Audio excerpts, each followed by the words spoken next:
오늘 비도 오고 날씨도 습도가 높아가지고 짜증이 좀 나는 날이었는데 어떻게 하루 즐거우신 하루셨나요?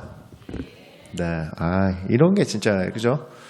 이게 믿는 사람들 진짜 이게 티가 나는 거예요. 이럴 때 날씨 꼴곱하면 일단 웃기 힘들거든요.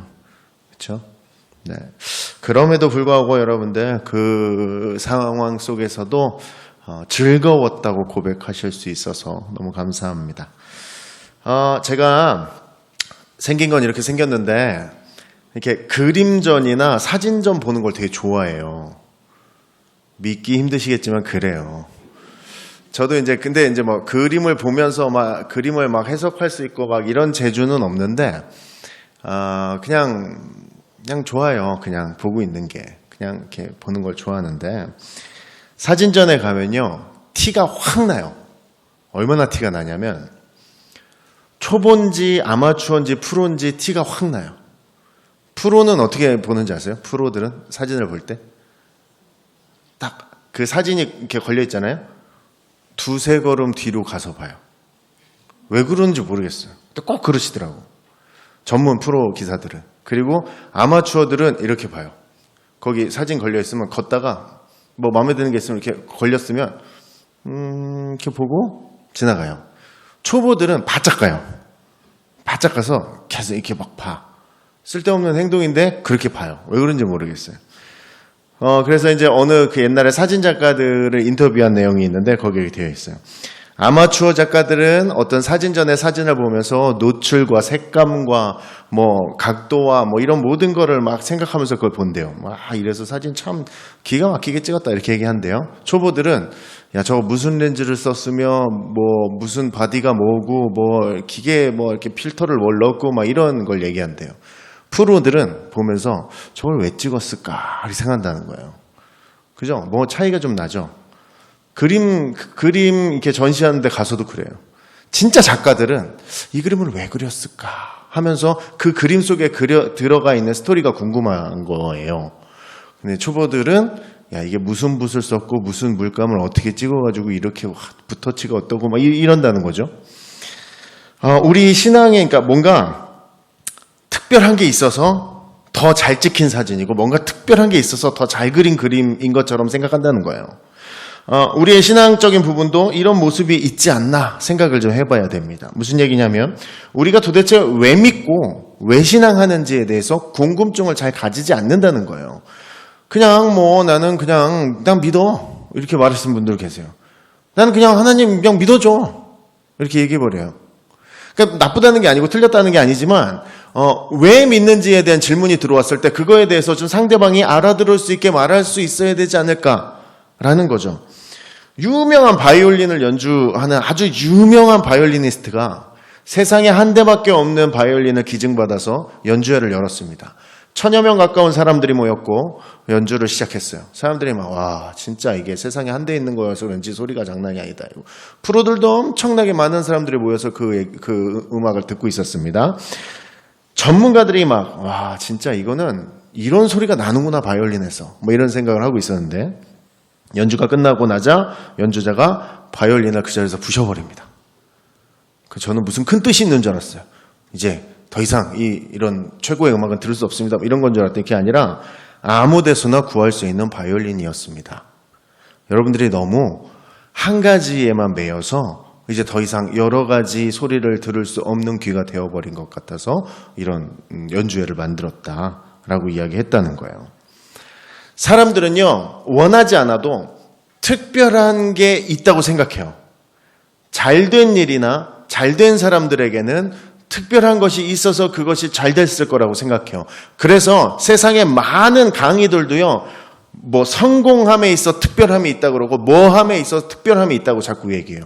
하다 이것이 교회로 들어와서 그 말씀의 비밀 하나님의 기도의 비밀 말씀이 비밀이면 우리는 천국을 못 가요. 근데 이 사람들은 뭔가 특별하다는 거죠. 자기만이 아는 뭔가 독특한 게 있다라는 거 자꾸 얘기하는 거예요.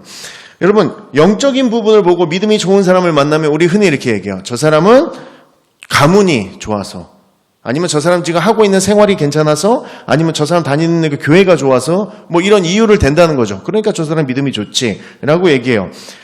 뭔가 나한테 없는 특별한 게 저 사람께 있기 때문에 저 사람이 믿음이 좋다는 거죠. 그렇게 이해한다는 거예요. 당연하게.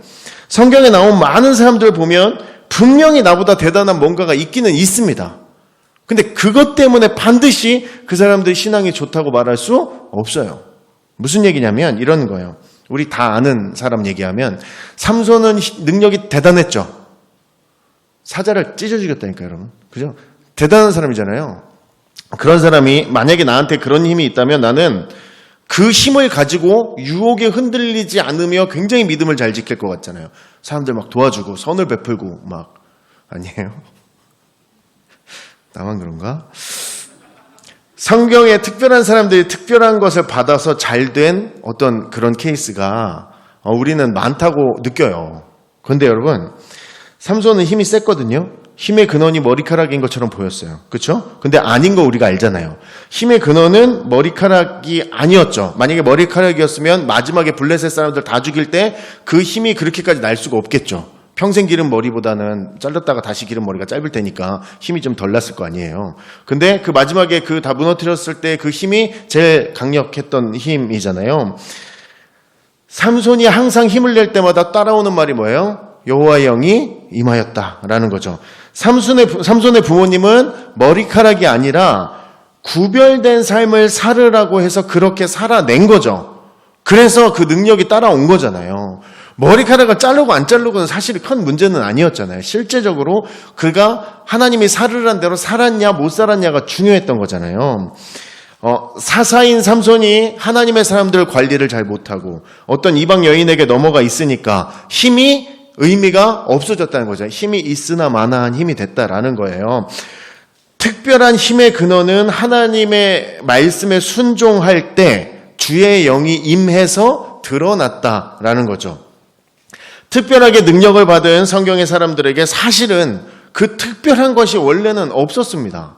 여러분들 성경 다시 읽어보시면 아시겠지만 요셉이 꿈 해몽을 잘해가지고 그게 특별한 능력이었죠. 괜찮은 능력이었죠. 계속 그걸로 이렇게 올라가니까 괜찮은 능력이었는데 사실은 자기의 첫 번째 꿈 해석을 잘 못해요. 그죠?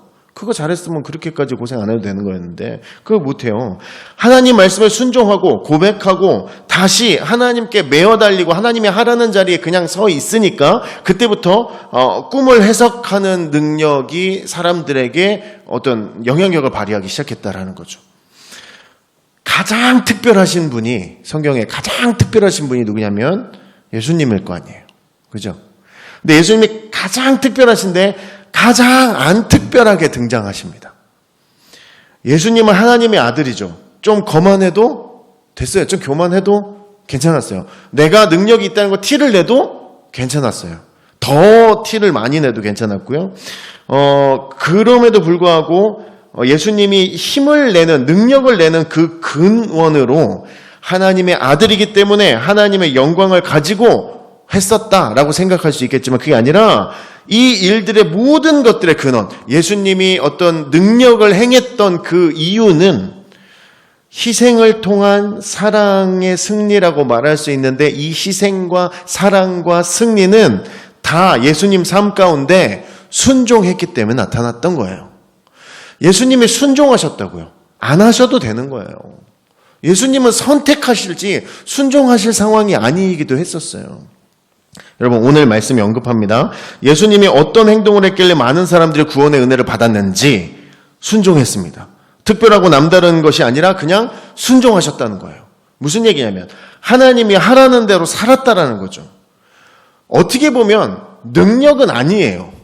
어떻게 보면 특별하지도 않아요. 이건 뭐 대단한 것도 아니에요. 근데 그 순종한다는 것이 인생을 살아보고 신앙을 해보셨으면 생각보다 쉽지 않다라는 것을 알게 돼요.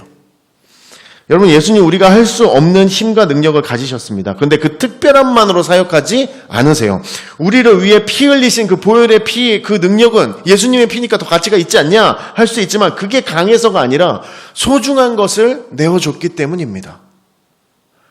예수님의 피가 값졌던 건, 예수님의 목숨을 버리신 것이 값졌던 건 예수님께 있어 소중하고 중요한 것을 내어줬기 때문에 그래요. 누구를 위해서? 사람들을 위해서.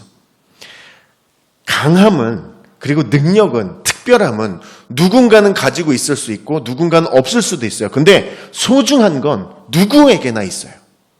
그것을 드렸다라는 거죠. 하기 좋았을까요? 싫었을까요? 소중한 것을 남에게 주는 게 좋은 일일까요? 아닐까요? 아니었겠죠. 예수님도 싫었어요. 근데 하세요. 이게 차이라면 차이예요. 특별함이라면 특별함입니다. 순종은 누구나 할 수 있는 생각보다 멋이 없는 사역입니다. 막 폼나지가 않아요. 순종하는 삶은. 근데 이 순종을 예수님이 선택하셨기 때문에 폼이 나기 시작해요. 무슨 얘기냐면 많은 사람의 구원을 위해 예수님은 순종하는 자리를 선택을 하시는데 그것이 우리가 볼 때는 하나님을 믿고 하나님의 일을 할 때는 뭔가 좀 더 특별한 걸 해야 될 것 같은데 너무 별거 아닌 거 하셨다라는 거죠. 그러니까 사람들이 의심하는 것도 그럴 수도 있다고 생각을 해요. 우리는 흔히 이렇게 생각하죠. 무엇을 조금 더 잘하면, 우리가 조금 더 뭔가를 해내면, 다른 사람이 안 하는 뭔가를 내가 조금만 더 해내면 마치 천국에 좀 가까운 것 같고 내가 성장할 것 같고 내 신앙이 좀 좋아질 것 같아요. 우린 그렇게 생각해요. 기도, 말씀, 찬양, 예배 이거는 그냥 깔고 가는 거고 그것보다 내가 조금 뭔가를 내가 내 삶을 조금 시간을 할애해서 더하면 내가 여기서 하루만 더 선택해서 뭐를 해내면 그러면 마치 내가 천국에 더 가까이 가고 있는 것 같은 착각을 할 때가 있다라는 거죠. 내가 뭔가를 좀 더 잘해서 조금 열심히 해서 남들이 안 하는 거 좀 해서 특별하게 해서 내가 천국 가는 거였으면 우리 이러고 앉아있을 시간 없죠. 그죠? 조금도 여러분들 쉴 틈이 없이 움직여야 됩니다. 여러분 순종이라는 것이 이런 건데 늘 하나님 앞에 순종하려는 모습이 중요한데 우리는 이것을 회피하려고 뭔가를 더 하려고 한다는 거예요. 하나님이 하라는 말씀대로 순종하면서 살면 되는데 그거 하기가 어렵잖아요. 살아보니까. 그러니까 그거 하기 싫으니까 그거 안 하려고 다른 어떤 거를 자꾸 더 갖고 오는 거예요. 그냥 순종하는 자리에 서면 되는데 놓고 싶지 않은 게 많아서 그래요. 더 만들어서 뭔가 순종의 모습과 비슷하게 만들어 놓고 이렇게 바꿔놓으려고 그런다라는 거죠. 머리를 쓰고 있는 거예요. 신앙하는 거에 있어서도. 여러분 믿음의 역사를 보면 이렇게 살아온 적이 단 한 번도 없습니다. 여러분 우리 한국교회 초대 한국교회들이 폭발적으로 성공했고요. 전 세계 유례가 없을 만큼 성장했습니다. 여러분들 다 아시죠? 그 시대를 살아오셨으니까 더 잘 아셨을 거예요. 한국교회의 영향력 어마어마했습니다. 그 당시에는 정말 대단했습니다. 그런데 왜 대단했었냐면 왜 그 당시 한국 기독교 초대 기독교가 대단했었냐면 그 당시 교인들은요, 따지고 보면 지금 우리보다 성경 몰랐습니다. 글을 못 읽는 사람이 많았어요. 그리고 그분들이 우리보다 집회를 많이 해봤겠습니까? 우리보다 배운 게 많겠습니까? 다 모든 게 떨어져 있는 상황이에요. 근데 그 사람들의 역사가 일어난 이유는 단 한 가지인데 순종을 했느냐, 순종을 하지 않았느냐의 차이예요. 무슨 얘기냐면 강단에서 거짓말하지 마십시오 라고 말씀이 떨어지면 일주일 동안 거짓말하지 않고 살려고 목숨을 걸었다라는 거예요. 설교에서 회개하라고 하면 그 회개하려고 온갖 노력을 다 했다라는 거죠. 자신의 모든 죄악을 내놓고 회개했었습니다. 떨어진 말씀을 붙잡고 순종하려고 애를 쓸 때 부흥이 일어났다라는 거죠. 여러분 지금 시대에 회개하자 그러면 무슨 일이 벌어지는지 아세요? 청년들을 앉혀놓고 청년 집회에서 얘들아 우리 회개해야 돼. 바로 질문이 들어옵니다. 어떻게 회개를 해야 되나요? 무엇을 회개해야 되며 어디서? 이런 걸 물어봐요. 회개하려면 이유가 필요해요. 전도해야 돼. 얘기하면 뭐라 그래요? 어떻게? 무엇을? 왜? 이런 원론적인 걸 물어봐요. 내가 아는 만큼으로 삶을 살아내고 있어요. 내 주변에 티가 안 나는 일들은 잘 안 한다기보다는 주저할 때가 많이 있어요. 티나는 일은 잘해요. 그렇지 않아요? 그러니까 옛날에 난 그게 너무 똑똑했던 것 같아요. 왜 마을 이렇게 집 앞 쓸기 운동 있잖아요. 이건 참 괜찮은 운동인 것 같아요. 성공할 수밖에 없었을 것 같아요. 착해 보이잖아요. 사람 일단 기본적으로. 그죠? 아침 일찍 일어나가지고 자기 집 앞을 온 동네 마을 쓸고 있으면 얼마나 사람이 착해 보여요. 괜찮아. 그러니까 그 운동에 성공한 거예요. 사람들은 티가 안 나는 일을 확 뛰어들어서 하지 않아요. 잠깐 주저해요. 이거 굳이 내가 할 필요가 있나? 이런 생각이 들어온다는 거죠. 한국 교회들이 여러분들 교회 교육관, 수양관, 선교센터 얼마나 많이 지었습니까? 그럼 얼마나 깨끗하게 지었습니까? 우리 교회가 부흥하고 있다는 걸 내세우기 위해서 그런 것들 지었어야만 했습니다. 그리고 타인에게 없는, 다른 교회에게 없는 우리 건물들이 있는 걸로 봐서 우리가 부흥하고 축복받았다를 막 표현하고 싶었겠죠. 그런데 지금 그것들이 어떻게 사용되고 있습니까? 게다가 코로나를 겪고 있는 지금 상황에선 그 건물들이 지금 어떻게 사용되고 있냔 말입니다. 여러분, 과거에 제가 섬기던 군인교회가 우리 여기 이렇게 한 분단만 했어요. 여기 이렇게 교회 우리 예배당이 여기 한 분단만 했어요. 이거보다 작았어요. 우리 분당보다. 그거 있다가 그 강남에 있는 큰 교회 집회를 갔어요. 강남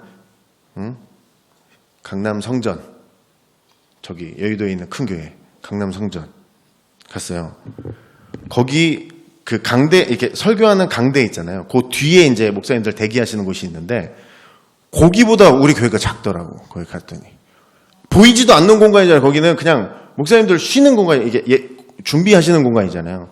거기보다 우리 교회가 작더라고. 그래서 속으로 야 이게 뭔가 싶은 거예요. 난 뭐 하고 있나? 우리가 지금 신앙하는 게 맞나? 뭐 이런 생각이 막 들었었어요. 근데 여러분, 그 집회가 끝나고 나오면서 크게 좌절되지 않았어요. 왜냐하면 우리 당시에 있었던 그 군인교회는 티가 나는 사역을 하고 있지 않았을 뿐이에요. 돈은 막 들어가요. 근데 막 변하는 애들이 막 확 나오지가 않아요. 막 한 달에 한 명 나오면 진짜 기적이고 막 그런 상황이었어요. 티 내면서 사역이 안 됐을 뿐이지 그들보다 뭔가 뒤처져 있다거나 특별함이 없는 것이 아니었다라는 거죠. 큰 교회들은 조그만 일을 해도 티가 납니다. 티 내고 싶지 않은데 티가 나요. 그리고 작은 교회들이 하지 못하는 것들을 많이 할 수 있어요. 그래서 막 우리나라에 난다긴다 하는 건물들 빌려서 막 예배 드리고 옛날에 그랬잖아요. 그리고 나서 그것들이 지금 한국 기독교에 어떤 도움이 되고 있는지를 돌아보면 순종하는 자리가 티가 나는 자리보다 중요함을 깨닫게 됩니다.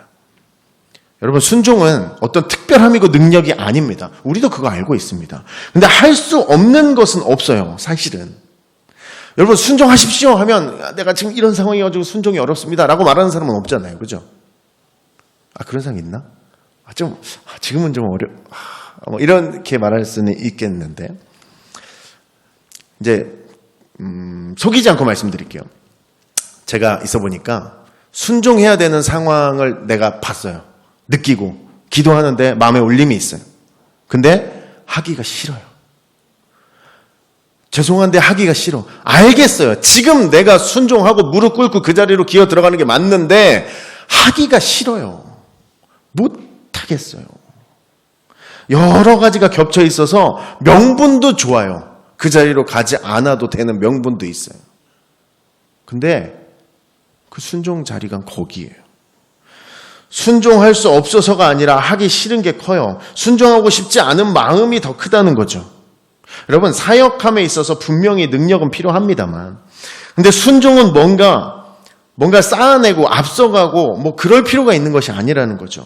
자신이 가지고 있는 소중하다고 생각하는 것들을 버리는 것이 순종함이다라는 거예요. 여러분, 아담이 선악과를 먹고 싶은 마음을 버렸으면, 먹고 싶은 마음을 버리지 못하니까 그 문제가 생긴 거 아닙니까? 하나님과 같이 되고 싶은 마음이 조금 어딘가에 있었는데 그걸 버리지 못했으니까 이 사단이 난 거 아니에요. 예수님이 하고 예수님이 못하시고의 문제가 아니었잖아요. 예수님 솔직히 하기 싫었어요. 이 잔을 내게 옮기시옵소서 말씀하셨어요. 하기 싫다는 거예요. 어렵다는 거예요. 그런데 예수님에게도 이런 생각은 있었지만 그것들 다 버리고 아버지의 뜻대로 하시옵소서를 할 수 있었다는 거죠. 그 자리에 다시 앉아 있으려고 애를 쓰셨다라는 거예요. 여러분, 버리기 힘든 것을 버리실 수도 있었습니다. 근데 이게 순종이에요. 하나님이 너 거기 있어야 돼. 그게 순종이에요. 믿음이 좋은 사람이 하는 게 아닙니다. 성경 지식이 많거나 어떤 믿음의 가정에서 오랫동안 훈련받아야 되는 것들이 아니고요. 내가 알고 있는 믿음 안에서 내가 하기 싫은 일을 하나님 위에 하고 있는 것, 그것이 순종이다라는 것이죠. 가기 싫은 것이 하나님의 뜻이기에 가려고 하는 것. 예수님이 보여주시는 순종의 모습은 내가 죽어도 가기 싫은 그 길인데 하나님 때문에 가는 그 길. 이게 순종이었다라는 거죠. 우리가 이렇게 순종이라고 말하면 교회의 일들을 순종이란 이름으로 말하게 되고 교회에서 하는 봉사들에 대해서 막 이야기할 때가 있어요. 제가 청년 때, 이제 대학교 1학년 때 제가 섬기는 교회에서 맡은 게 7개였어요. 그래서 교회에서 뭐 발표하면 계속 나오는. 난 맡은 게 많으니까 계속 나와야 돼. 앞에. 외울 것도 엄청나게 많죠. 막 하다가 어느 순간 몸이 아프더라고요. 아프지. 수련회 준비하면 막 나는 맡을 게 많잖아요. 그래서 그걸 이제 몸이 아프더라고요. 그러면서 이런 생각이 들었어요. 순종했는데 도대체 몸이 왜 망가지는 거야? 순종했는데 왜 자꾸 힘든 거야, 이게? 순종하면 기쁨이 있어야 되는데. 하나님이 하라 그래서 내가 지금 여기 서서 하는데 지금 왜 기쁘지가 않는 거야? 힘든 거야, 자꾸. 이런 생각이 계속 들었거든요. 근데 너무 당연한 거예요. 건강이 나빠지죠. 쉬지 않으니까. 쉬어야 되는데. 그리고 교회 일을 맡으니까 집안일이 꼬이게 되죠. 그렇죠? 내가 다른 것들을 잘 못하게 되잖아요. 그것에 너무 집중하고 있으니까. 그럼 대변에 화를 내요. 순종했는데 왜 이럴까? 저도 그랬어요. 근데 예수님이 순종해서 예수님이 하셨던 거 보면 더 많이 맞으셨고 더 아프게 되셨고 더 매달리게 되셨고 결국 죽게 되셨습니다. 여러분, 순종을 통해서 무언가를 얻으려고 하면, 순종을 수단과 방법으로 사용하시려고 하면 그 모습 자체가 온전해지지 않습니다. 순종하는 그 모습 자체에 의미가 있는 거고 온전하여짐이 있다라고 오늘 말씀이 이야기하고 있거든요. 순종하고 있는 것, 그것 자체가 중요하다라는 거죠. 그것을 통해서 무언가를 얻고 안 얻고는 하나님이 하실 일이고 나는 그 자리에 있는 게 중요한 거예요.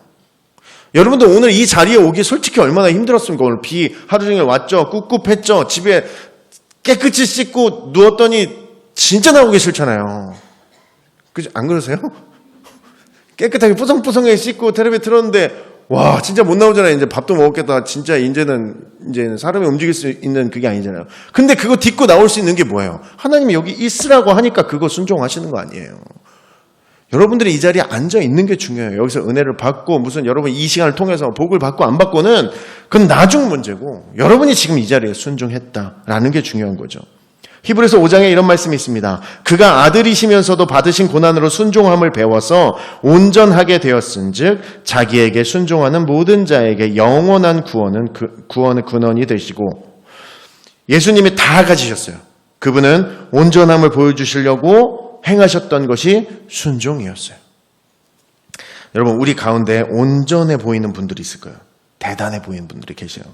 근데 그 온전해지기 위한 한 가지 방법은 하나님의 말씀에 순종하는 것 자체, 그걸 통해서 온전한 모습을 가질 수 있다라는 거죠. 나 같은 사람도 하나님의 말씀을 듣고 그대로 살려고 노력하면 다른 게 좀 부족해도 그 순종의 모습 때문에 하나님께서 우리를 온전하게 생각하신다라는 거예요. 여러분 교회에서 무언가 맡기 어려우면 안 할 수 있습니다. 상황과 여건이 안 맞으면 하나님께서 가라고 하신 그 자리에 못 갈 수도 있을 것 같아요. 근데 여러분 신앙의 삶을 보면서 내가 혹시 나를 드러내고 싶어하는 화려한 삶을 살려고 하는 건 아닌지 한번 돌아보셔야 돼요. 하나님이 가라고 하셨던 그 자리에는 보통 자존심 상하는 자리가 많습니다. 하나님이 가라고 하신 그 자리에는 보통은 내가 가진 능력을 사용할 수 없는 자리가 많이 있습니다. 보통은 부담되는 자리고 보통은 하기 싫은 자리가 많습니다. 여러분 천국에 가까운 사람은 순종하는 사람입니다. 이건 성경이 말하고 있는 겁니다. 세상의 가치관 따르지 말고 예수님의 가치관을 따르는 순종으로 온전해질 수가 있다라는 거죠. 초반의 질문을 다시 떠올리시면 왜 저 사진을 찍었을까라는 질문을 하게 된다 그랬잖아요. 교회 다니는 새 신자들은 교회를 오면서 초신자들은 교회 건물, 인테리어, 음향, 영상 뭐 이런 거 봅니다. 조금 교회 좀 다니신 분들은 그 교회에서 하는 프로그램, 그 교회에서 이끌어가는 교육 시스템들을 바라보죠. 신앙생활을 정말 많이 하고 성장이고 성숙한 사람은 그 교회를 들어올 때 그 교회를 위해 기도하며 들어옵니다. 여러분, 내가 왜 신앙하고 내가 왜 믿음 생활을 하는지에 대한 궁금증이 우리 안에 있어야 됩니다. 내가 단순히 천국 가기 위해 신앙하는 것인가? 내가 단순히 지옥을 피하기 위해서 신앙하고 있는 것인가에 대한 질문이 우리 삶에 끊임없이 있어야 합니다. 여러분, 순종하기 위해 믿는 겁니다. 잘 믿기 위해 순종하는 거고요. 예수님이 날 위해 죽기까지 순종하신 그 순종 때문에 믿는 것입니다. 이 고백이 여러분의 삶에 끊이지 않으시길 소원합니다.